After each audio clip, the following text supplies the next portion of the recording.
欢迎收看老挝新闻，今天是2026年5月6日星期三，佛历6月下初五，万象晴，26到36摄氏度。今天的主要内容有外汇牌价、股市行情、黄金报价、燃油价格以及时事要闻。首先来关注外汇。根据老挝外贸银行最新公布的今日外汇价格，美元的银行买入价为21778基普，较上一个交易日下跌22基普，跌幅 0.1%。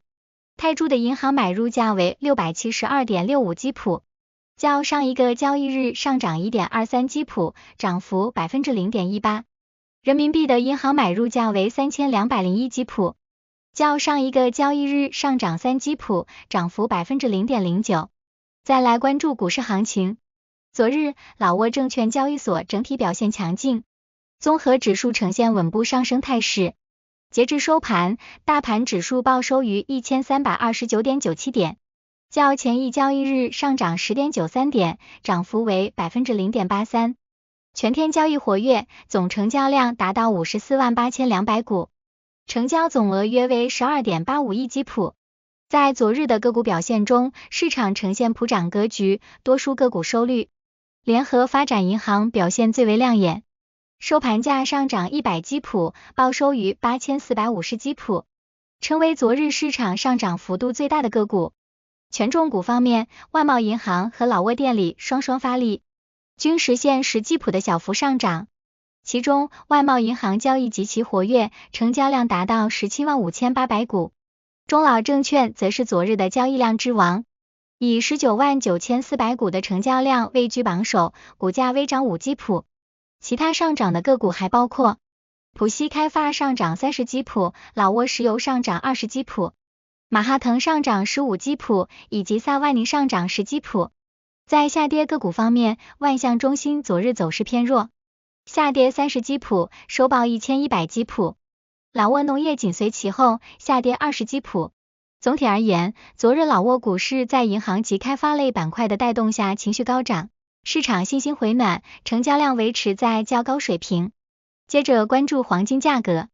根据老挝黄金银行最新公布的价格，重量为1铢的黄金金条，每根售价是5146万5千基普，较上一次报价上涨49万8千基普，涨幅 0.98%。然后关注今天的万象油价。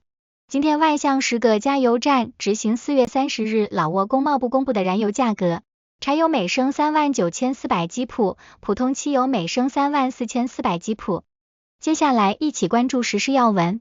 1. 老挝部署公共工程与运输行业5年规划。5月5日，全国公共工程与运输工作会议在万象召开，部长来西维来主持。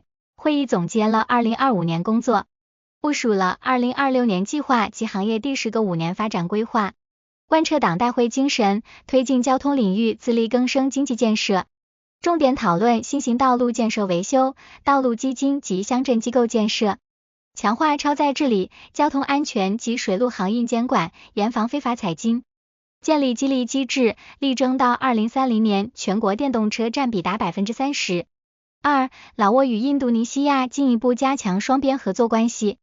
5月4日至5日，副总理兼外长通沙万峰威汉正式访问印尼，双方回顾了69年来的友好合作，重点商定于2027年共同庆祝建交70周年。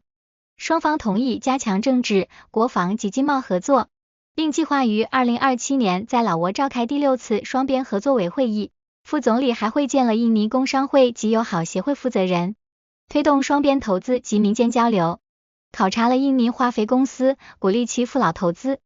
此次访问进一步巩固了两国紧密的战略伙伴关系。3. 老挝啤酒公司强化道路安全文化。近日，老挝啤酒公司在万象及占巴塞省举办世界安全健康日活动，活动以道路交通安全为主题，由总经理亨里克·朱尔安德森主持，并邀请万象市交警部门参与。活动内容包括推广 GPS 系统，实时监控驾驶安全，交警现场普及交规，结合实战案例开展安全教育，强调平安回家最重要，旨在通过改变员工驾驶行为减少伤亡。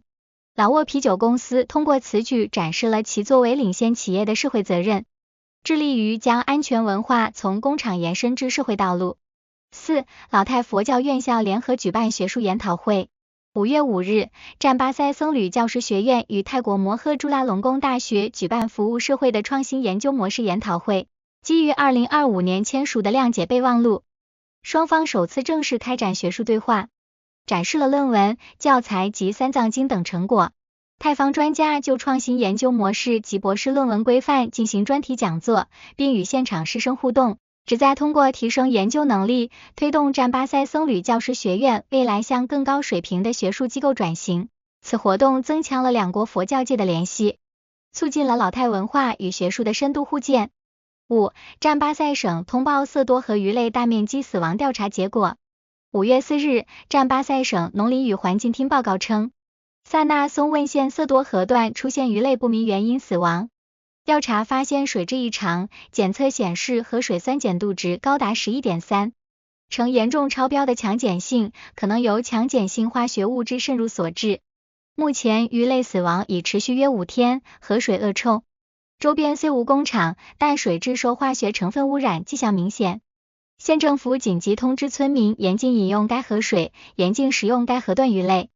目前省厅正联合中央实验室进一步检测样本，以查明毒素来源并确保人畜安全。6. 华潘警方破获特大跨国非法网赌案。据5月5日华潘省警方通报，今年3月底，老挝警方在华潘省维赛县、爱县及索保县同步捣毁3处非法赌博窝点，成功抓获231名犯罪嫌疑人。嫌疑人通过社交平台、赌博网站及直播平台开展跨国非法博彩业务，严重扰乱社会秩序。本次行动共计抓获223名越南籍人员及8名老挝籍人员，缴获大量电脑、直播设备及涉案现金。鉴于受害者多为越南公民，老方已于3月底通过国际口岸将223名越籍嫌犯移交越南警方，老籍涉案人员由本国依法严办。此次行动有力打击了跨国犯罪企业，提醒民众严禁协助或参与此类非法经营。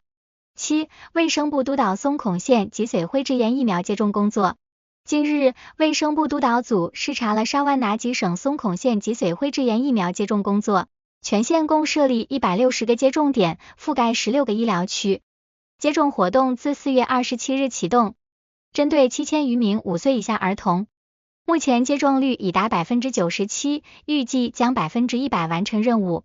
县卫生局备足疫苗物资，通过基层志愿者和村干部深入社区动员，目前接种工作进展顺利，基层执行力强，为保障当地儿童健康奠定了坚实基础。